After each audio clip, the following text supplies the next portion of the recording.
Loops. तो loops mainly कुछ बहुत बड़ी चीज नहीं है।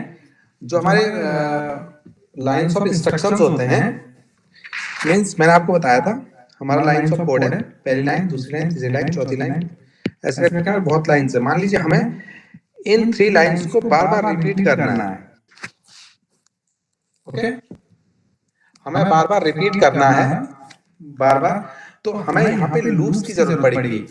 कल क्या पढ़ा था? कंडीशनल, इफ एंड एल्स, कि हमें या तो ये लाइंस ऑफ कोड प्रिंट कराने हैं या ये लाइंस ऑफ कोड प्रिंट कराने हैं। क्या था?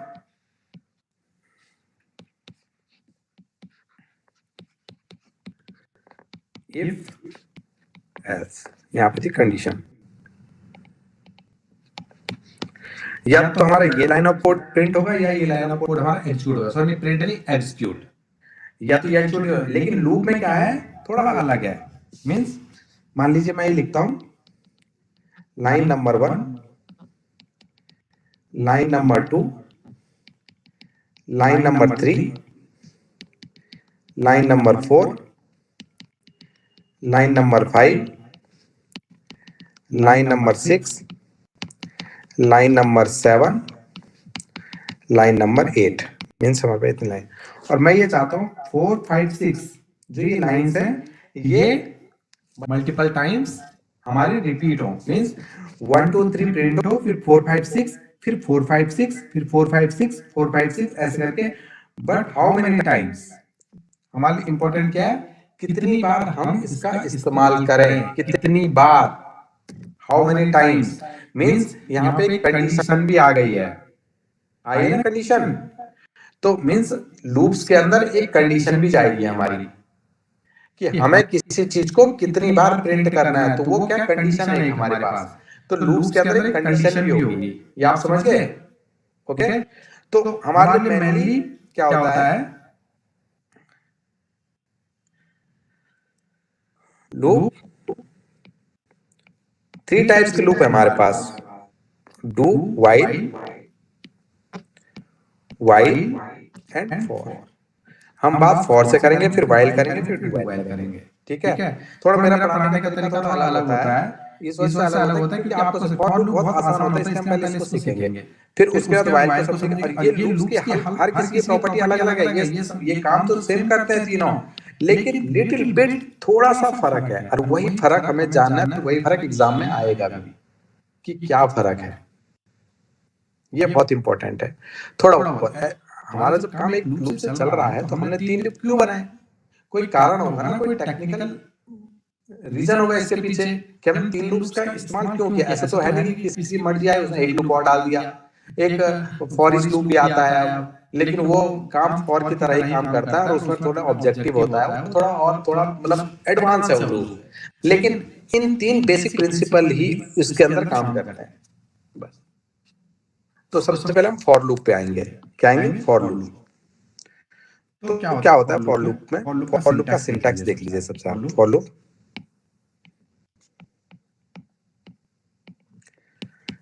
याद रखना आपको फॉर लूप का सिंटैक्स। ये हमारा प्रोग्राम आ रहा है, इस प्रोग्राम को मैं 1 कह देता हूँ, 1 नंबर।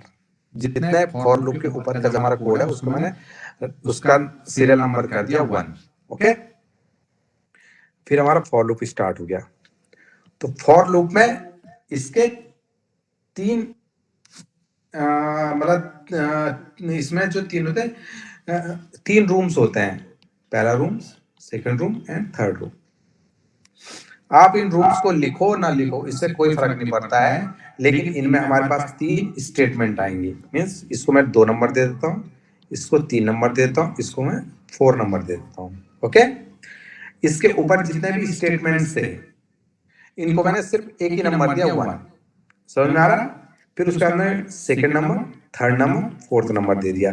उसके बाद हमारा लूप की ब्लॉक, जो मैंने आपको कल के प्रोग्राम बताया कि कभी हम ब्लॉक बनाएंगे वो हम हमेशा कर्ली ब्रेसेस में बनाएंगे। और इसके अंदर जितने भी लाइंस ऑफ कोड है मैंने इसको 5 लिख दिया। ओके, 5 लिख दिया। और इसके बाद लूप के बाहर जो मेरा लाइन ऑफ कोड था उसको मैंने 6 लिख दिया। इतना समझ में आ रहा है सबके कि मैं क्या कह रहा हूं? अब आगे बढ़ते हैं इसके फ्लो चार्ट की तरह। फ्लो चार्ट हमारे लिए बहुत इंपॉर्टेंट है, ये हम जब सी स्टार्ट करेंगे तब पढ़ेंगे इन सारी एक चीजों को, क्योंकि फ्लो चार्ट से भी हमारे पास क्वेश्चन बनेगा।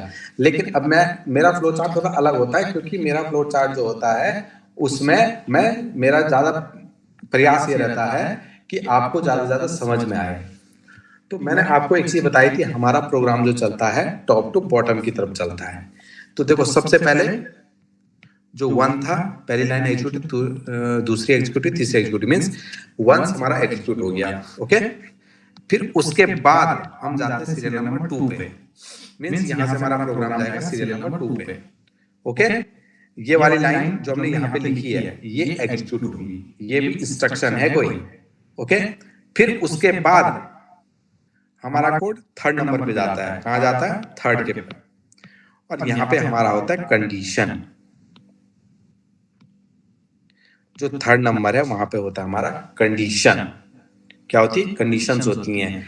अगर ये कंडीशन ट्रू हुई, दो यहाँ पे आएगी दो चीजें। 3 नंबर पे आएगी कंडीशन, 3 नंबर पे क्या हमारे पास? कंडीशन। अगर मैं यहाँ पे बात करूं, थर्ड नंबर पे हमारे पास कंडीशन है।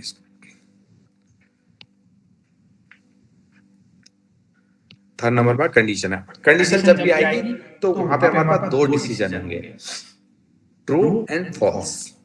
क्या होगा? True and false. ट्रू, अगर कंडीशन ट्रू हुई तो प्रोग्राम सीधे इधर आ जाएगा, किधर? नीचे। जो क्या है, जो लूप्स की बॉडी है, सॉरी 3 के बाद अगर कंडीशन ट्रू हुई तो कहां आ गया? सीधे जो लूप की बॉडी है, जो लूप का ब्लॉक है, तो क्या आ जाएगा? 5th नंबर पे आ जाएगा। कहां आ जाएगा? 5th number. ये 5th नंबर है ना, यहाँ आ जाएगा। और अगर कंडीशन फॉल्स हुई तो सीधे 3 से कहां जाएगा? 6 नंबर पे, लूप के बाहर। कहां जाएगा? 6 नंबर पे, अगर कंडीशन क्या हुई? फॉल्स हुई। कंडीशन या तो ट्रू होगी या तो फॉल्स होगी, बीच का कोई रास्ता नहीं है। ठीक है, या तो कंडीशन ट्रू होगी या तो कंडीशन फॉल्स होगी। अगर ट्रू हुई तो सीधे कहां आ गया? यहाँ। ठीक है, 5 नंबर पे। और अगर फॉल्स हुई तो 6 नंबर पे, और 6 नंबर पे जैसे आया तो आगे कंटिन्यू चलता रहा प्रोग्राम। ठीक है, लेकिन अगर कहां हुआ? अगर ट्रू हुआ, 5th नंबर पे आया, तो जब 5th नंबर का पहला statement, second statement, third statement, fourth statement जब एग्जीक्यूट हो गया तो उसका लास्ट स्टेटमेंट का जैसे ब्लॉक कंप्लीट होता है, उसके बाद कहां चला जाता है? 4th नंबर पे। कहां चला जाता है? इसके बाद 4th नंबर पे। कहां जाता है? 4th नंबर पे। 4th नंबर पे क्या होता है? या तो इंक्रीमेंट होगा या डिक्रीमेंट होगा, कुछ भी हो सकता है। यहाँ पे इंक्रीमेंट डिक्रीमेंट के अलावा कुछ कंप्यूटेशन करा लो। यहाँ पे आप पूरा इस स्टेटमेंट, आपको एक स्टेटमेंट लिखना है, आप यहाँ पे माइनस करो, प्लस करो, मल्टीप्लाई करो, कुछ भी करो। उसके बाद 4 के बाद प्रोग्राम फिर कहां आता है? थर्ड नंबर पे आता है। ओके, प्रोग्राम क्या आएगा? 4th के बाद जब ये सारा एग्जीक्यूट हो जाएगा तो यहाँ के बाद फिर कहां आएगा? प्रोग्राम थर्ड पे। तो फॉर लूप की क्या है? ये फ्लो है, फ्लो चार्ट है इसका। फ्लो करने का कैसे कैसे करके फॉर लूप फ्लो करता है। ठीक है, थर्ड नंबर का है ट्रू या फॉल्स। और एक कंडीशन ऐसा आएगी जब प्रोग्राम फॉल्स पे जाएगा, जब यहाँ पे कंडीशन फॉल्स होगी तो फॉल्स पे जाएगा तो 6 नंबर एग्जीक्यूट होगा। तो इतना समझ में आया होगा मुझे लग रहा है फॉल्स फॉर लूप कि किस तरीके से होगा हमारा। मुझे जहां तक लगता है कहां से स्टार्ट हुआ प्रोग्राम। अब मैं आपको एक चीज बताता हूँ, यहाँ पे एक लिख लेता हूँ, line number 1, line number 2, line number 3, फिर मैंने चलाया फॉर। ठीक है, ये और ये 3। जो फॉर लूप होता है उसमें क्या होता है? 3 रूम्स होते हैं। ओके, ठीक है, पहले नंबर पे इनिशियलाइजेशन होता है। यहाँ पे क्या होता है? इनिशियलाइजेशन। यहाँ पे इनिशियलाइजेशन होता है। ठीक है, यहाँ पे क्या होती है? कंडीशन चेक होती है। यहाँ पे कंडीशन चेक होती है, और यहाँ पे हमारा कोई भी ऑपरेशन होता है। अब वो ऑपरेशन या तो इंक्रीमेंट हो सकता है या डिक्रीमेंट हो सकता है या मल्टीप्लिकेशन हो सकता है या ना भी हो सकता है, कोई दिक्कत नहीं है। ठीक है, एक चीज बताओ तो फिर आपको, फिर उसके बाद line number 4, line number 5, line number 6 बंद, लाइन नंबर 7, लाइन नंबर 8 ये हो गया हमारा, और यहाँ पे हमारा एग्जिट हो गया प्रोग्राम। ओके, तो हमारा क्या कोड कैसे एग्जीक्यूट होगा, 1 2 3, उसके बाद कहाँ जाएगा, यहाँ पे जाएगा, यहाँ पे इनिशियलाइजेशन होगा, वेरिएबल कर लो ना भी करो, इस इनिशियलाइजेशन आप बाहर रख लो, कोई फर्क नहीं पड़ता है। ठीक है, क्यों क्यों फर्क नहीं पड़ता है, क्योंकि इनिशियलाइजेशन कितने नंबर पे था 2, और ये क्या हुआ, एक ही बार एग्जीक्यूट हुआ। 2 के बाद हम यहाँ गए, वो एक सिंटेक्स बना रहा है फॉर का, कोई पर आप इसके 3 रूम बना के छोड़ दो, कोई बात नहीं, आप यहाँ पे लिखो या ना लिखो, उससे कोई फर्क नहीं पड़ता है।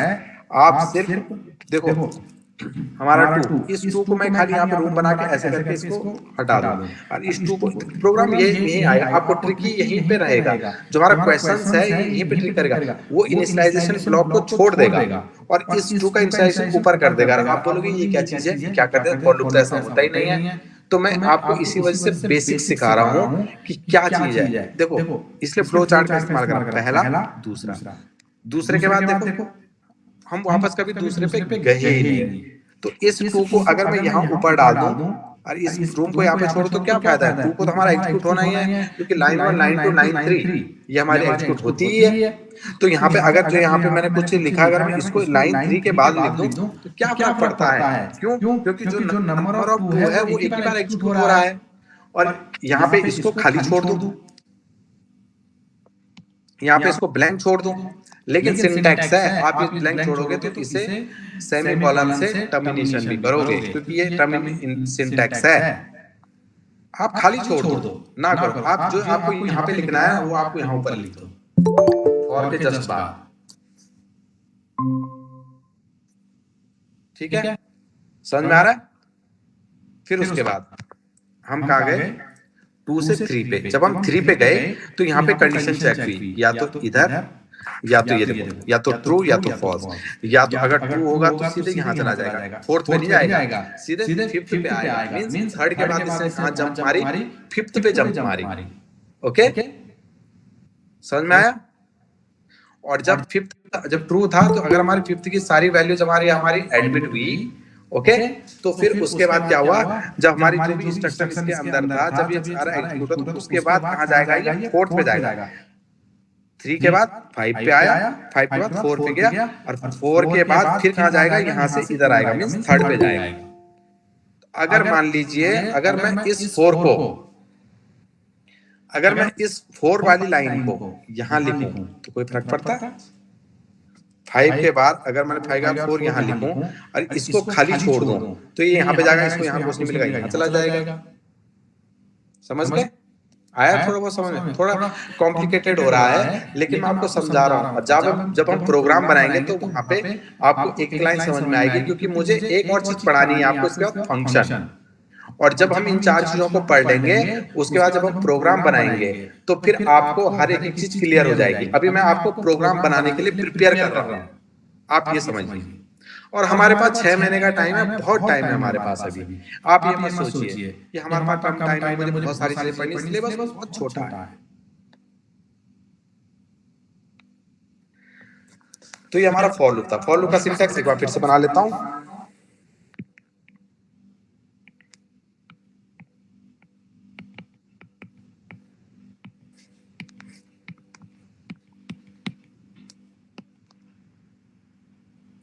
फॉर लूप को हम जो फॉर लूप के बाद हम ब्रैकेट्स में उसको 3 रूम देंगे, ये हमेशा ध्यान रखना है। जब हम प्रैक्टिस करेंगे तो उसके बाद आपको ये याद हो जाएगा, इसको ऐसे कोई याद करने की कोई जरूरत नहीं है। ठीक है, कि 3 ही रूम होते हैं, 4 रूम होते हैं, उससे कोई फर्क नहीं पड़ता है। लेकिन आप जब प्रैक्टिस में आओगे तो आपको हमेशा याद हो जाएगा। ठीक है, ये हमारा फॉर लूप। उसके बाद हमारा सेकंड लूप है व्हाइल लूप। व्हाइल लूप का सिंटैक्स क्या होता है, while कंडीशन स्टेटमेंट, यहाँ पे हमारा इंक्रीमेंट या डिक्रीमेंट या मतलब या ये लिखते ऑपरेशनल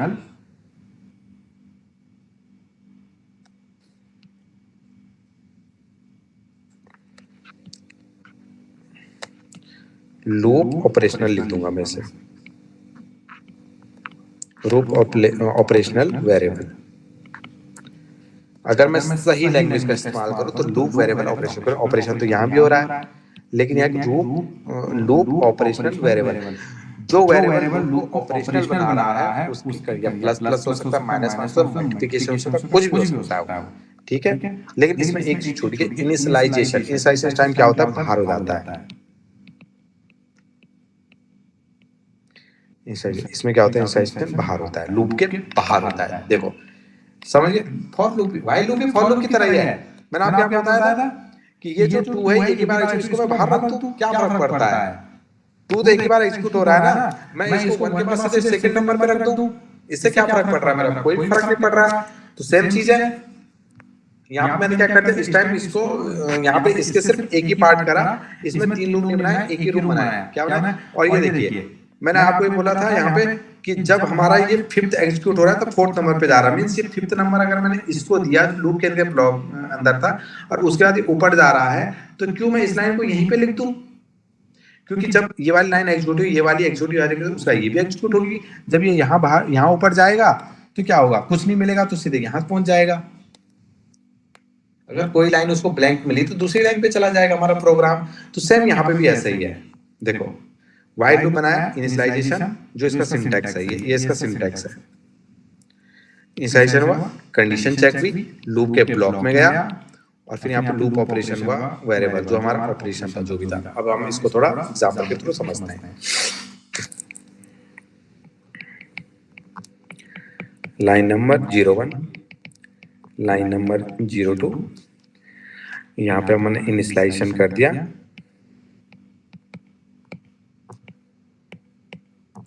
इनिशियलाइजेशन कर दिया, व्हाइल बनाया, यहाँ पे हमने कंडीशन है, फिर उसके बाद हमारा ये आया, और फिर मैंने यहाँ पे कहा इंक्रीमेंट या डिक्रीमेंट, इंक्रीमेंट या डिक्रीमेंट, आप कुछ भी कर लीजिए, इंक्रीमेंट या डिक्रीमेंट, और उसके बाद लाइन नंबर, हाँ रुक जाइए थोड़ा इसे और अच्छा रिफाइन करा देता हूँ।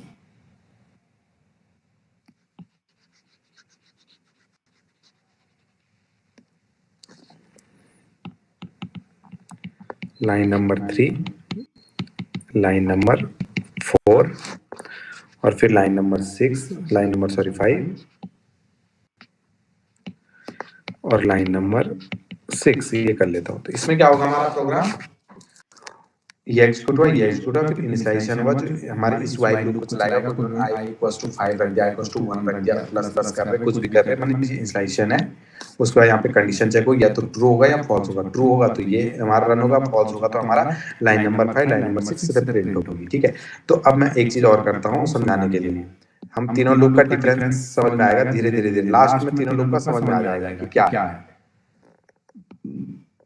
इसे मैं 1 मान लेता हूँ, इस चीज को मैं 2 कर लेता हूँ, ठीक है, इस चीज को मैं 3 लिख लेता हूँ, इसके अंदर जो मैंने लिखा है उसे मैं 4 लिख लेता हूँ, इस लाइन को मैं 5 लिख लेता हूँ, और इस लाइन को लास्ट में जो एग्जीक्यूट है उसे 6 लिख लेता हूँ। अब हम फ्लो बनाता हूँ, फ्लो चार्ट, व्हाइल लूप का फ्लो चार्ट। ओके, अब आप बोले फ्लो चार्ट तो यार जैसे आप बता रहे हो वैसे तो होता ही नहीं है, मुझे पता है नहीं होता है, लेकिन हमें वो चीज नहीं समझनी है, हमें फ्लो देखना है कि लूप का फ्लो, क्योंकि आप कंडीशन के लिए आप एकदम वो बना देते हो, स्क्वायर बना देते हो थोड़ा टिल्ट वाला, ठीक है, बनाते हो ना, वो अलग चीज हम पढ़ेंगे सारी चीजें, लेकिन अभी हमें सिर्फ समझना है। तो देखो मैं इसका फ्लो चार्ट बनाता हूँ, आपका प्रोग्राम स्टार्ट हुआ, कहाँ से हुआ, स्टार्ट,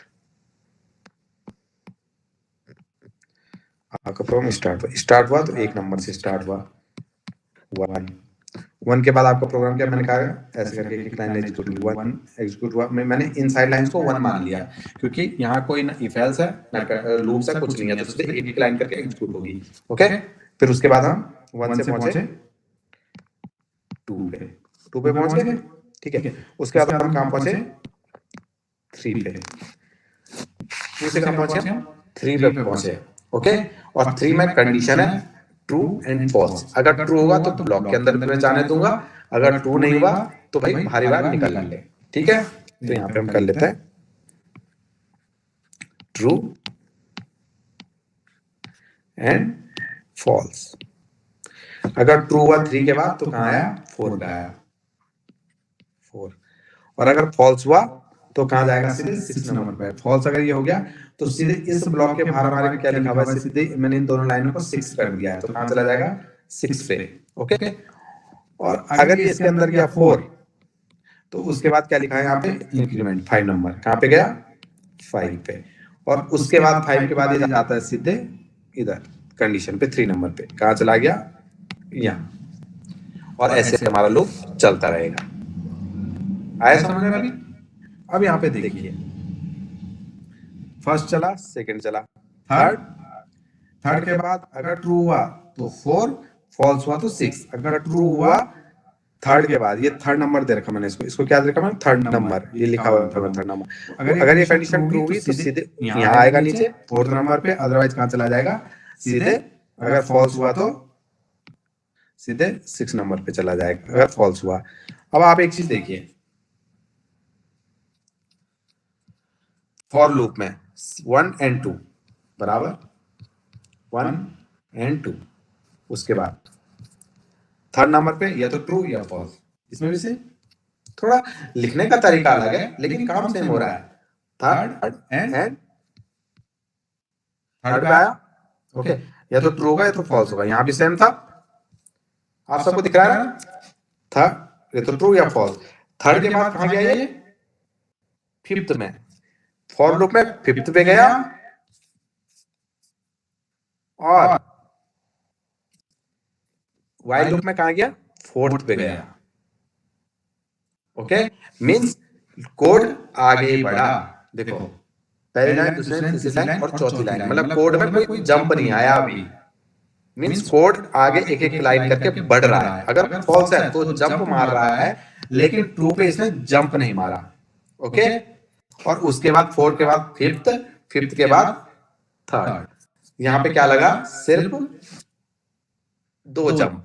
देखो 2 जंप कैसे लगे, क्योंकि देखो ये हम ऑपरेटिंग सिस्टम में समझेंगे कि जंपिंग भी हमारे लिए इंपॉर्टेंट है, क्योंकि जब कैशे परफॉर्मेंस आती है वो जंप के लिए बहुत डिपेंडेंट होती है। कैशे क्या होती है कि मान लीजिए, कैसे ये समझिए कि मान लीजिए मैंने रैम से किसी डेटा को इस्तेमाल किया, मान लीजिए मुझे कोई डेटा चाहिए रैम से, तो कैशे में क्या होता है कि उसके आसपास का डेटा, जो मैंने मान लीजिए मैंने किसी एड्रेस से कोई डेटा उठाया, ओके, तो ये समझिए कि आसपास के पड़ोसी भी आ गए कैशे में। मतलब पड़ोसी इसलिए साथ में आते हैं कि फ्यूचर में आसपास पड़ोसियों की जरूरत पड़ सकती है। समझ गए? कैशे का जो हमारा होता है, कैसे हम क्यों काम, कैसे मतलब कैसे करते हैं, कैसे है लेवल 1, लेवल 2, लेवल 3, हम सारे ऑपरेटिंग सिस्टम में पढ़ेंगे कैशे का क्या यूटिलाइज, कैशे का मतलब क्या यूज है। तो वही चीज होती है, लेकिन मतलब मान देखो पड़ोसी ये तो हुआ, अगर हम किसी प्रोग्राम का पड़ोसी होगा तो एक के बाद दूसरा, दूसरा तीसरा, तीसरे के बाद चौथा, चौथे के बाद पांचवा, पांचवे के बाद छठा पड़ोसी होगा। और अगर माने मैंने 3 को एक्सेस करा तो 4 और 5 अपना आप ही साथ में आ गए, क्योंकि उसे ऐसा लग रहा है प्रोग्राम को कि ये मेरा, अगर मान लीजिए मेरा थर्ड स्टेटमेंट को इस्तेमाल करा तो फोर्थ और फिफ्थ का भी नंबर आएगा, और अगर उसका फोर्थ और फिफ्थ का नंबर नहीं आएगा, वो सीधे कहीं और जंप मार गया जो कैशे में था ही नहीं, तो क्या होगी, परफॉर्मेंस डाउन हो गई।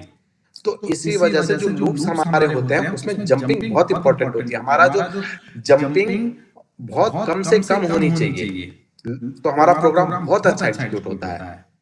इसे बोलते हैं लोकल। ठीक है, मींस लोकली अगर हमारा डेटा अगर आ रहा है, मींस मैंने किसी भी एक डेटा को एक्सेस करा रहे हैं तो उसके आसपास के पड़ोसी भी आ गए। ओके, मतलब लोकल जो उसके आसपास के लोकल थे वो सारे आ चुके हैं। तो मींस लोकल इसलिए उसके साथ है ना कि यार मेरा भी इस्तेमाल हो सकता है इसके बाद, लेकिन हमने क्या, हमने जंप मार दिया तो क्या हो गया, कैशे परफॉर्मेंस डाउन हो गई, क्योंकि कैशे में उसके जो लोकल डेटा था उसमें था ही नहीं। समझ में आया? अब आ जाते हैं हम डू व्हाइल, और फिर तीनों का कंपैरिजन करेंगे।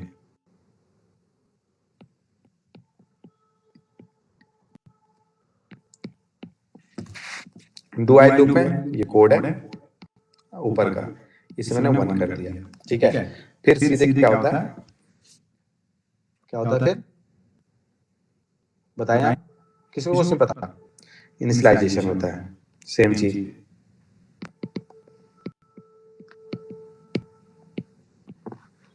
ठीक है, और उसके बाद यहाँ पे होता है डू, यहाँ पे होता है इंक्रीमेंट, मतलब ऑपरेशन का इंक्रीमेंट या डिक्रीमेंट कुछ भी लिखो आप, प्लस प्लस माइनस माइनस। उसके बाद ये ब्लॉक बंद, उसके बाद वाइल और कंडीशन,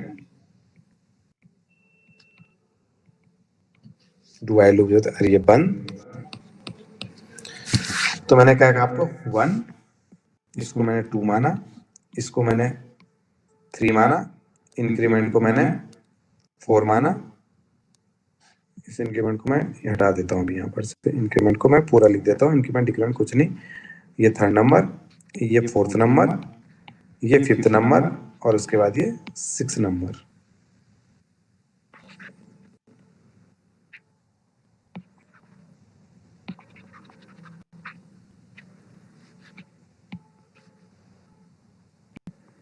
अब आप ये देखिए, प्रोग्राम एग्जीक्यूट हुआ, 1 से 2 पे आया, इंस्टॉलेशन हो गया, डू लूप के अंदर आया, और फिर इसमें से यहाँ पे क्या और हमें क्या हो रहा था, हमारी कंडीशन चेक हो रही थी, तभी हम लूप की बॉडी के अंदर जा रहे थे। लेकिन यहाँ पे लूप कंडीशन चेक नहीं हो रही है। पहले क्या हो रहा है कि पहले आप हमारे लूप के अंदर जो प्रोग्राम लिखा हुआ है उसे एग्जीक्यूट कर लो, कोई बात नहीं, कर लो, फ्री।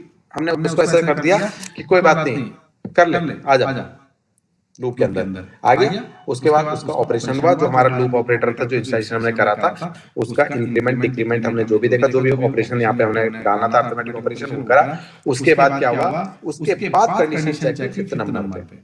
उसके बाद क्या हुई, कंडीशन चेक हुई 5th नंबर पे ये, और उसके बाद अगर कंडीशन ट्रू हुई तो ये 5th नंबर से कहाँ चला जाएगा सीधे, फिर यहाँ चला जाएगा 3rd नंबर पे, और अगर कंडीशन फॉल्स हुई तो 6th नंबर पे। ओके, तो अगर मैं इसका फ्लो चार्ट बनाऊं तो हमारा प्रोग्राम 1 से स्टार्ट हुआ, हमारा प्रोग्राम 1 से स्टार्ट हुआ, 2 पे गया, ठीक है, 2 के बाद हमारा प्रोग्राम 3 पे गया, 3 के बाद हमारा प्रोग्राम 4 पे गया, 4 के बाद हमारा प्रोग्राम 5th पे गया, दिख रहा है ना, 1 2, उसके बाद सीधे 2 के बाद सीधे नीचे आया, फिर 3rd भी एग्जीक्यूट हुआ, फिर 4th पे गया, 4th का 4th पे एग्जीक्यूट हुआ, फिर 5th पे गया, ठीक है। और 5th के बाद यहाँ पे 2 कंडीशन हो गई, क्या हो गई, या तो ट्रू होगा या तो फॉल्स होगा। ओके, ट्रू हुआ तो कहाँ चला गया, अगर यहाँ पर से कंडीशन ट्रू हुई तो ये सीधे किधर चला गया, सीधे 3rd नंबर पे। अगर ये ट्रू हुआ तो ये चला गया सीधे 3rd नंबर पे, फिर 3rd से ऐसे करके नीचे को आएगा। ओके, अगर ये ट्रू हुआ, और अगर फॉल्स हुआ तो 6th नंबर पे चला जाएगा। ओके, अब आप देखिए इसमें क्या जंप हुआ है, सिर्फ एक जंप हुआ है ना, 5th देखो 1 से गया, लाइन से दूसरी लाइन, तीसरी लाइन, चौथी लाइन, पांचवी लाइन, अगर हम इसको लाइन से वो समझे तो, और उसके बाद यहाँ पे अगर कंडीशन फॉल्स हुई तो ये 6th नंबर पे गया, तो भी कोई वो नहीं हुआ, क्या हुआ, तो भी कोई हमारा मतलब जंप नहीं हुआ। लेकिन जब कंडीशन यहाँ पे ट्रू हुई तो जंप हुआ, सिर्फ एक जंप हो रहा है हमारा। तो अगर डू व्हाइल लूप के मैं एप्लीकेशन की बात करूं तो ये हमारा इस्तेमाल अदरवाइज हम ये बोलेंगे अगर जनरली गेम्स में इस्तेमाल कर सकते हैं, जैसे कि पहली स्टेज में खेलने दो। अगर मान लीजिए हम कहते हैं ना कि पहली स्टेज जब कंप्लीट करेगा तब दूसरी स्टेज, तीसरी स्टेज, 4th स्टेज पे जाएगा, तो पहली स्टेज तो हम उसे खेलने देंगे ना। अगर हम पहली स्टेज को खेलने नहीं देंगे तो फिर वो दूसरी, तीसरी, चौथी पे कैसे जाएगा, ठीक है। तो पहली स्टेज का हमारा कोड है, मान लीजिए कोड यहाँ है, या हमने कोई फंक्शन बना के कहीं और कोड लिखा है, तो पहले बार वो पहली स्टेज खेलेगा। जब वो उसमें क्या होगा, उस स्टेज को कंप्लीट कर लेगा तो हम यहाँ पे क्या करेंगे, कंडीशन को चेक करेंगे कि अगर कंडीशन ट्रू है तो इसको फिर से क्या किया जाए, सेकेंड स्टेज को खेलने के लिए भेजा जाए आगे। ओके, क्योंकि पहली कंडीशन हमारी इंपॉर्टेंट है ना, पहली स्टेज। अगर कोई गेम चल रहा है और उसने अगर पहली स्टेज ही नहीं खेली, समझ रहे हैं आप, तो आगे कैसे पढ़ेगा प्रोग्राम, तो आपका खराब है। मतलब इस आपने प्रोग्राम को अच्छे तरीके से बिल्ड नहीं किया। तो हमें जंपिंग भी कम करानी है। तो अब हम तीनों में कंपैरिजन देखते हैं, तीनों लूप्स में हम कंपैरिजन देखते हैं। फॉर लूप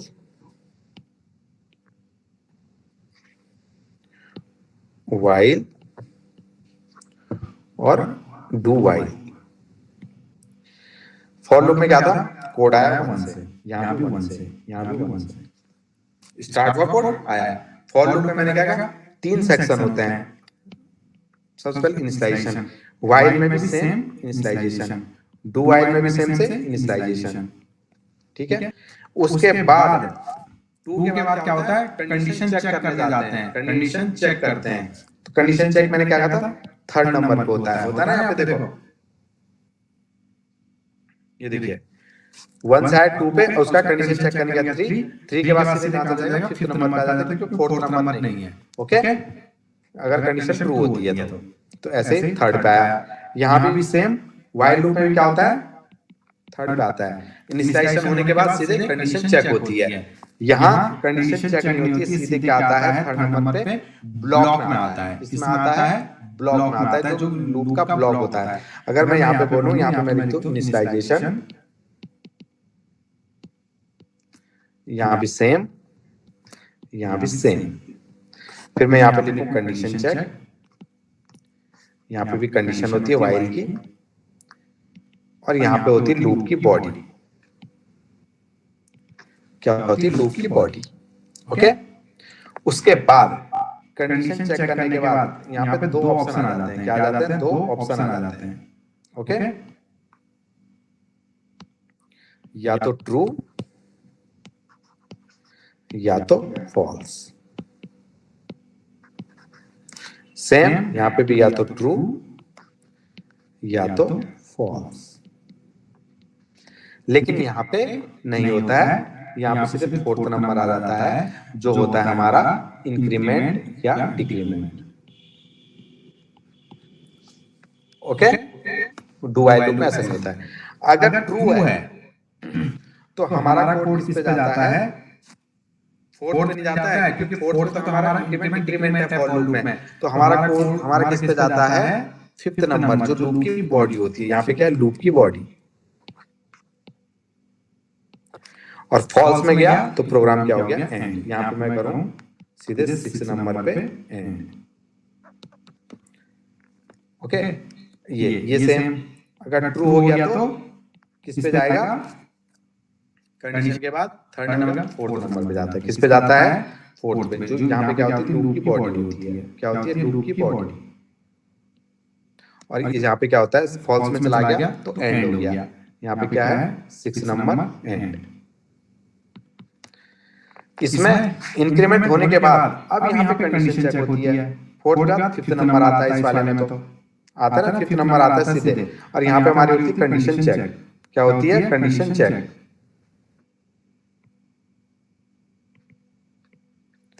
और इसमें जब लूप की बॉडी में जब चीजें लूप की बॉडी का एग्जीक्यूशन हो जाता है, क्योंकि फॉल्स वाला पार्ट तो कंप्लीट हो गया, ये यहीं पे 6 नंबर 6 में कंप्लीट हो गया, लेकिन अभी ये वाला कंप्लीट नहीं हुआ है। ठीक है, ओके, जब इस 6 नंबर कंप्लीट हुई, अब हमें सिर्फ ये कौन सी वाली ब्रांच लेके चलनी है, ट्रू वाली। अगर ये 5th लूप की बॉडी एग्जीक्यूट हुई तो उसके बाद कहा जाता है 4th नंबर पे, जहां पे ये क्या करता है, इंक्रीमेंट या डिक्रीमेंट। क्या करता है, इंक्रीमेंट या डिक्रीमेंट करता है। ओके, और इंक्रीमेंट डिक्रीमेंट करने के बाद क्या करता है, सीधे कहां चला जाता है, इसके बाद यहाँ पे कंडीशन चेक करने।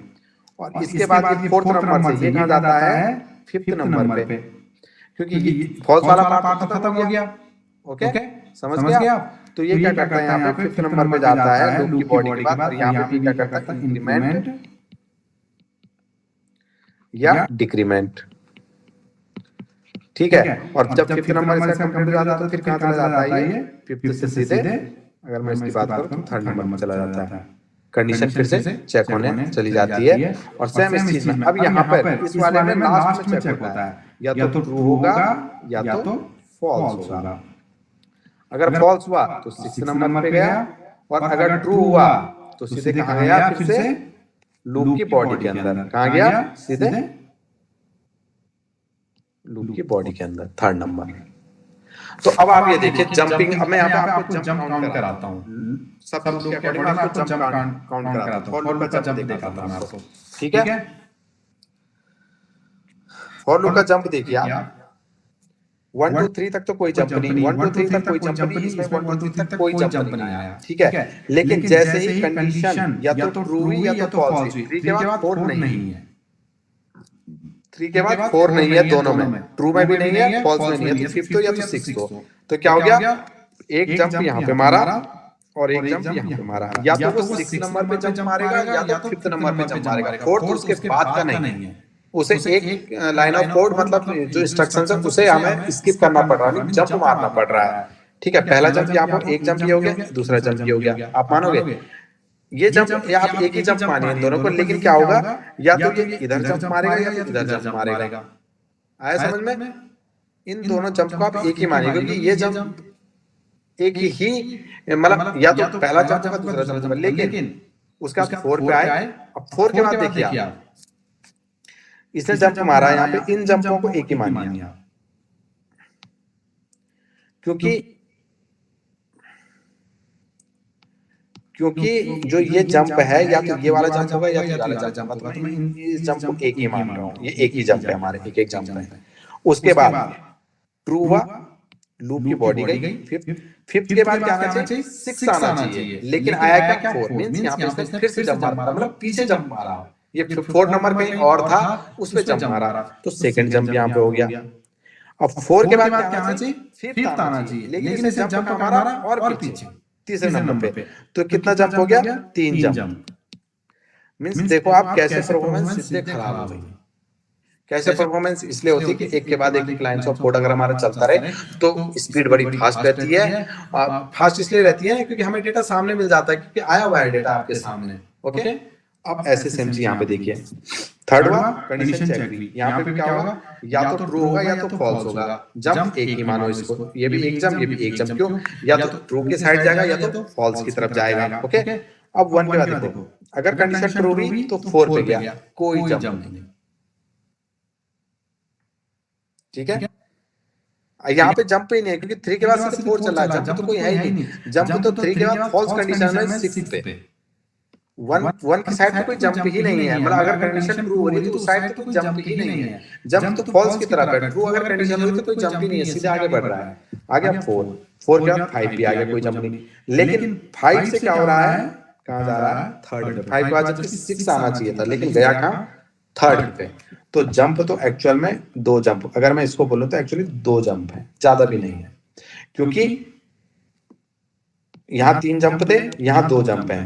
कैसे, पहला जंप ये वाला, इसमें भी सिर्फ फॉल्स वाला जंप है, ट्रू वाला तो जंप ही नहीं है, लेकिन हमें काउंट करना पड़ेगा क्योंकि फॉल्स पार्ट में भी जा सकता है, ओके। अब जाएगा लास्ट में, जब कंडीशन फॉल्स होगी तो फॉल्स पार्ट में जाएगा, ठीक है, 6 आएगा, लेकिन जब अगर ट्रू पार्ट में आया तो 4 पे आया, 5 पे आया और फिर उसके बाद से जंप मारा इधर, तो यहाँ पे 2 जंप। थोड़ी कैसे परफॉर्मेंस इससे ज्यादा बेटर रही किसमें, व्हाइल लूप में। अब आ जाते हैं डू व्हाइल लूप में, पहला एग्जीक्यूट, दूसरा एग्जीक्यूट, तीसरा एग्जीक्यूट, तीसरे के बाद कोई जंप ही नहीं, चौथा एग्जीक्यूट, लूप की बॉडी भी एग्जीक्यूट करी, इंक्रीमेंट के बाद फिफ्थ आया, कोई जंप ही नहीं है, ठीक है। उसके बाद सिर्फ एक जंप है, ट्रू में होगा तो फिर से लूप की बॉडी के अंदर जाएगा एक जंप, क्योंकि हम ट्रू एंड फॉल्स को एक ही जंप मान रहे हैं क्योंकि एक ही साइड जाएगा, 1 या तो ये फिर ऐसे करके आएगा, तो इधर या तो जंप क्या है, सिर्फ डू व्हाइल लूप में एक ही जंप है। तो कैसे परफॉर्मेंस इसमें और बेटर, ठीक है। तो ये तीनों लूप्स का कंपैरिजन है, वैसा मुझे लगता है ज्यादा आपको समझ में आ गया होगा, ठीक है। तो अभी मैंने आपको थोड़ा सिंटैक्स के बारे में बताया, हम जब कोड करेंगे और कल का पार्ट हमारा जो होगा फंक्शन का होगा, और कल हम फंक्शंस को भी पूरी तरीके से, फंक्शन भी हम मोटा मोटा पढ़ेंगे, कैसे हम आर्गुमेंट को पास करते हैं, कैसे हम फंक्शंस को कॉल करते हैं, कैसे हम वहां से रिटर्न वैल्यू, इतना ही करेंगे। फंक्शन को हम बहुत डीपली, फंक्शन को डीपली हम तब जाएंगे जब हम शुरू से एक एक कोड को लेना स्टार्ट करेंगे, ठीक है। और मुझे लगता है आज की क्लास आपको समझ में आएगी, लूप्स मुझे लगता है आपको ढंग से समझ में आए होंगे। तो ओके, थैंक यू, आज की क्लास हम यहीं पे खत्म करते हैं, okay, thank you so much.